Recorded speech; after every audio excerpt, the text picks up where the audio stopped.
Waajjirri barnootaa bulchiinsa magaalaa Adaamaa qaamni lama guyyaa riiformii sababeeffachuun guyyicha mata duree tajaajila si'ataa fi qulqullina qabu lammiileef itti fufsiisuu jedhuun marii paanaaliin kabaje. Marii paanaalii kanarratti hooggansa olaanaa magaalichaa dabalatee barsiisonni manneen barnootaa fi abbootiin gadaaf haadholiin siinqee argamaniiru. Biyya keenya Itoophiyaa keessatti waggoottan 6 darbanii eegalee gama hundaan hojiin birmadummaa biyyattii kabachiisan hedduu hojjetamuun waan mormisiisu miti. Gama biroon immoo cabiinsa imaammata barnootaa suphuun fooyyeen gama kanaan jirus xiyyeeffannoon addaa kennamee kan irratti hojjetamaa jiru ta'uun waan haalamuu miti. Bifa kanaan qaamni lama guyyaa riiformii ilaalchisuun waajjirri barnootaa bulchiinsa magaalaa Adaamaa mata duree tajaajila si'ataa fi qulqullina qabu lammiileef itti fufsiisuun galma barbaadamuudha jechuudhaan guyyicha marii paanaaliin kabaje. Itti gaafatamaan ijaarsa paartii badhaadhinaa magaalaa Adaamaa obbo Adam Faqoo sagantaa kanarratti argamuun guyyaan har'aa riiformii fi jijjiirama waan gaarii hojjechuunii fi milkeessuuf kan waadaa itti galluudha jedhan. Mootummoonni biyya tana keessa jiran baay'een isaanii riivoleeshiniidhaan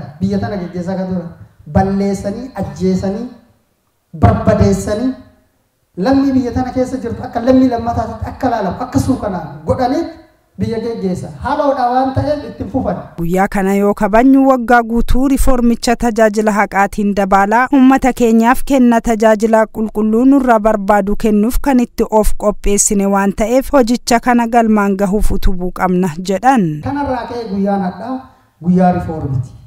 Guyyaa haqaan akka tajaajila kennu.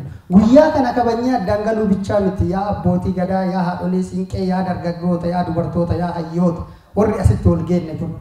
Guyyaa kana yoo kabajnu yoo yaadannu waggaa guutuu riiformiin kun tajaajila haqaatii fi rakkoo bulchiinsa gaarii hiikaa guyyaa qidaames sanbatas dabalannes ati 11 guutuu gaafii hawaasaa karaa sirrii ta'een haa deebisnu hadha kanarratti walii gallaa jechuudha. Itti gaafatamaan waajjira barnootaa bulchiinsa magaalaa Adaamaa obbo Bariisoo Doorii barreeffama marii paanaaliif dhiyeessaniin akka jedhanitti riiformiin adeemsa dogoggoraa fi hin mallee hambisuuf gaafilee uummata keenyaa sadarkaan jiran deebisuuf kan hojjetamu waan ta'eef dursa irratti hojicha milkeessuuf tumsi qaama hundaa murteessaa ta'uu kaasan. Adeemsa jijjiiramaatti sirnaan sistemaanii kan adeemamu adeemsi kun fooyya'is adeemsa kanaan dura ture fooyyessaa deemuuf isa gaarii hin fudhata.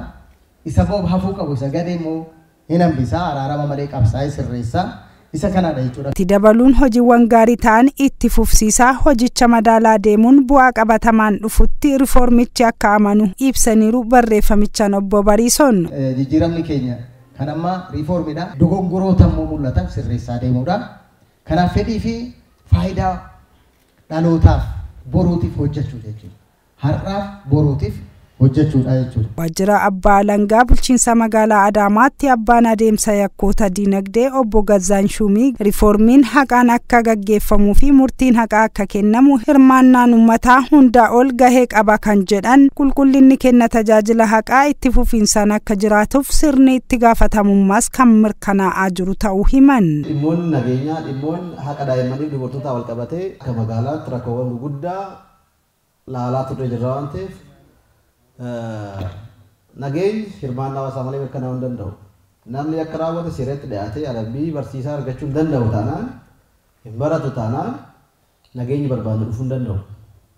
Qaamni nageenyaa qophaasa hojjetee qaamoleen haqaa qophaasaan hojjetanii nageenya akka magaalaatti haa ta'u akka biyyaatti mirkaneessuu hin danda'amu waan ta'eef nageenya mirkaneessuu keessattis gahee keessan akka baattan dhaamsuun barbaada jechuudha. Namoonni marii paanaalii kanarratti yaada isaanii ibsatan gama isaaniitiin sirnoota mootummoota darbanii keessatti carraan kun kan hin jirre ta'uu kaasanii ammas waliin taanee milkaa'ina gaarii ni galmeessisiifna jedhan.